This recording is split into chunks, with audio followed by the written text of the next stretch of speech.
I was screaming for help while my grandmother lay dying in the truck, but Karen stood there smirking, blocking my driveway with her shiny SUV, so I started my tractor. When that engine roared and her eyes widened, I knew this wasn't just about a driveway anymore. It was about finally taking back my dignity. It happened on a cold Saturday morning. Grandma Helen collapsed in the kitchen, her frail body trembling, her lips pale as paper. My heart froze instantly. I yelled for my wife, grabbing my truck keys with shaking hands. "She's not breathing right. We've got to go now." The air felt thick with fear. Outside, the wind screamed through the oaks, and there it was, Karen's shiny black SUV blocking my entire driveway like a steel wall of arrogance. She stood there, arms crossed, smirking like she owned the neighborhood. "Maybe next time you'll follow the HOA parking rules," she sneered. "Karen, my grandmother's dying." I shouted, voice cracking with desperation. "Move your car." But she only shrugged, scrolling her phone like it was a game. I felt my pulse explode with fury. I could hear Grandma's faint groans from inside the house, every second ticking away like thunder. "Before we go on, please, where are you watching from and what time is it right now? I want to see how many families, parents, and neighbors are feeling this story across the country tonight. Your comment helps this message reach more people who've faced unfair HOA rules too." That's when something inside me broke. Years of her insults, fines, and power trips all boiling over into one unstoppable wave of rage. I turned toward my old John Deere tractor parked by the barn, my vision narrowing into red fury and gasoline fumes. The engine roared alive like a beast awakened. Karen's eyes widened, but she didn't move an inch, daring me with that smug face. With one deafening growl of the engine, I drove straight toward her SUV. Metal met earth, and in one push, I flipped it clean into the ditch. Karen screamed like a banshee as her SUV toppled sideways, tires spinning in the air like broken windmills. My hands were trembling, but I didn't care. I ran to the house, lifted Grandma into the truck, and slammed the door shut. My wife's eyes were wide with both fear and disbelief. "Ethan, what did you do?" she gasped as I reversed, gravel flying. "We could get sued." I didn't answer. My mind was fixed on Grandma's fading pulse. The hospital was 20 minutes away, but every second felt like a century. Grandma whispered my name, her voice soft. "Don't let her win, Ethan." Those words cut deeper than the sirens in the distance. She wasn't just talking about the fight, she meant life itself. She meant dignity. When we arrived at the doctors rushed her inside. I stood there, covered in dust and shame, as blue lights flashed behind me. The sheriff, Tom Grady, my old fishing buddy, approached with a heavy look. "Ethan, tell me you didn't flip Karen's car." I couldn't even lie. "Tom," she blocked me. "Grandma's sick, I had no choice." He sighed, rubbing his forehead. "You just declared war on the HOA, son." Back home, Karen filmed everything, posting online. "Crazy neighbor destroys my car over parking dispute." Her smug face filled the neighborhood feed. The HOA president scheduled an emergency meeting. I didn't know it yet, but that one act of rage would tear our town in half. Before the chaos, before Grandma's illness, life on Willow Creek Drive was peaceful, at least until Karen moved in 3 years ago. She arrived with her pearl-white smile, clipboard in hand, instantly volunteering to improve community standards. Everyone thought she was just being helpful. But I saw through her. She fined old Mr. Doyle for a single leaf pile, wrote warnings to families for hanging Christmas lights too early. Her obsession with control was unmatched. She drove around daily, snapping pictures of violations, like she was running a police department. When Grandma's chemo began, she moved in with us. Karen hated that. "Your grandmother's garden gnomes are not HOA approved," she once said, lips curling. I bit my tongue back then. I told myself peace was worth it. But every smirk, every warning letter chipped away at my patience.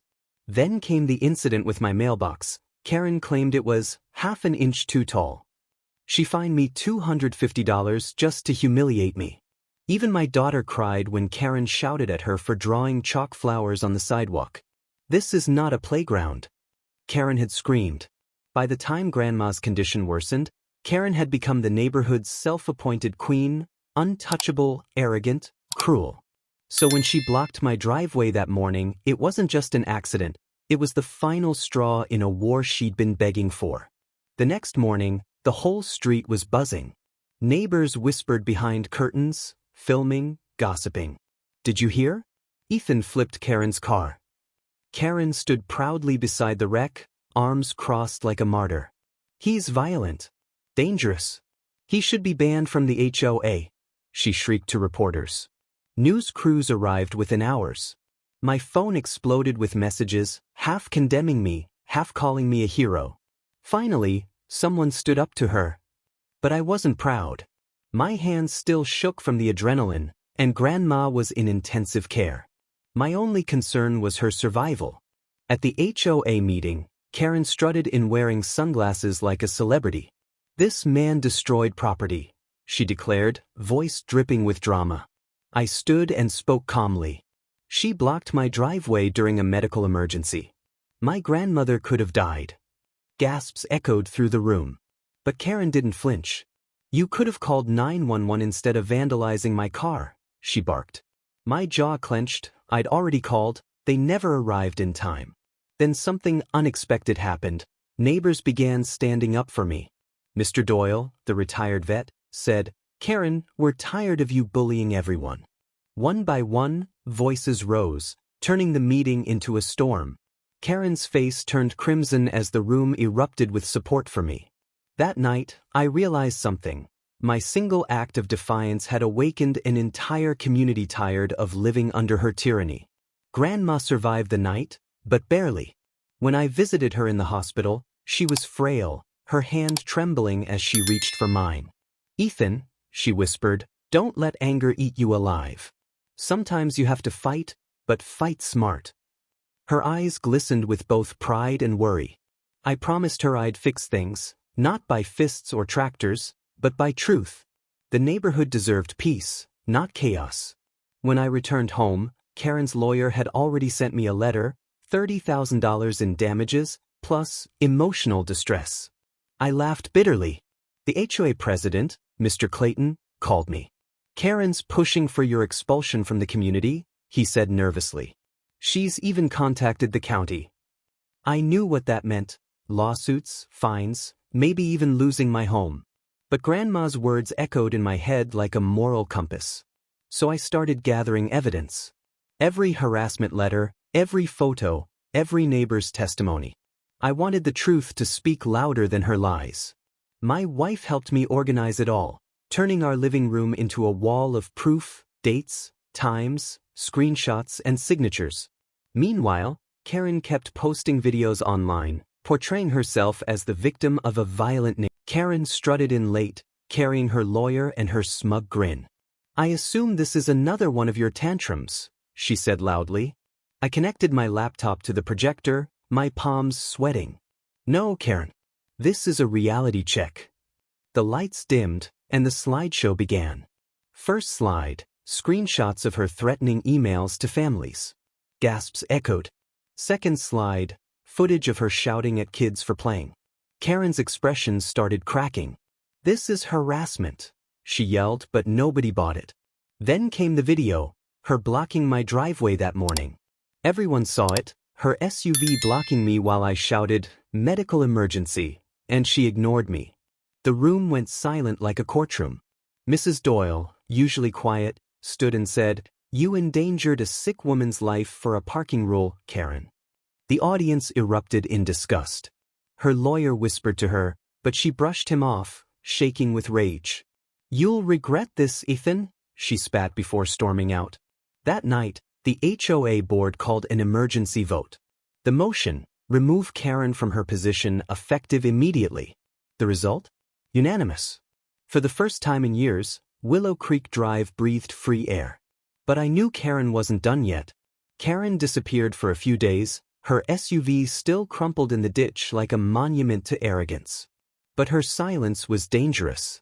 Then, out of nowhere, I received a letter, lawsuit filed, defamation and property damage. My stomach dropped. She was striking back.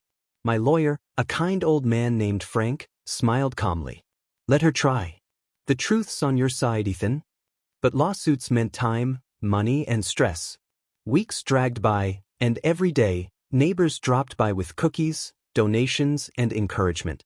You did what we all wanted to, one woman said. Even local news covered it.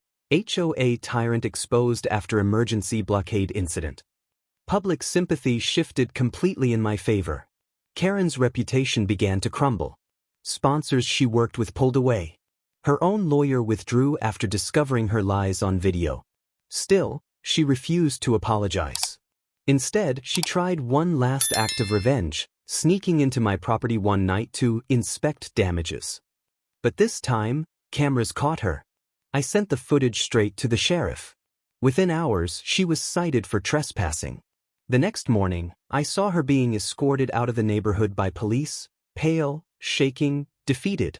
Grandma smiled when I told her. Sometimes, she said softly, karma just needs a little push from a tractor. Months passed, and the neighborhood finally felt peaceful. No warning letters. No shouting. Just laughter and fresh air. The ditch where Karen's SUV once lay had been filled and turned into a flower bed, a reminder that even chaos can grow beauty. The HOA elected a new president, Mrs. Doyle, who promised compassion over control. Let's be neighbors again, she said during her speech. Grandma's health improved little by little. Some mornings, she sat on the porch sipping tea, smiling at the kids riding bikes. I built a wooden ramp for her wheelchair, something Karen once called an eyesore. Now everyone complimented it as the heart of our home. People stopped me in the street. Ethan, you made us brave. You stood up to a bully. I didn't feel like a hero, just relieved. Even the sheriff admitted, you did what needed doing, though maybe with less horsepower next time. We both laughed. Karen's house was listed for sale. Rumor said she'd moved to another HOA in another county. Poor souls didn't know what awaited them. I sometimes wondered if I'd overreacted that morning, but every time Grandma squeezed my hand, I knew I'd do it again. Because some battles aren't about anger, they're about standing up for what's right when everyone else is too afraid to. One evening, a news anchor called.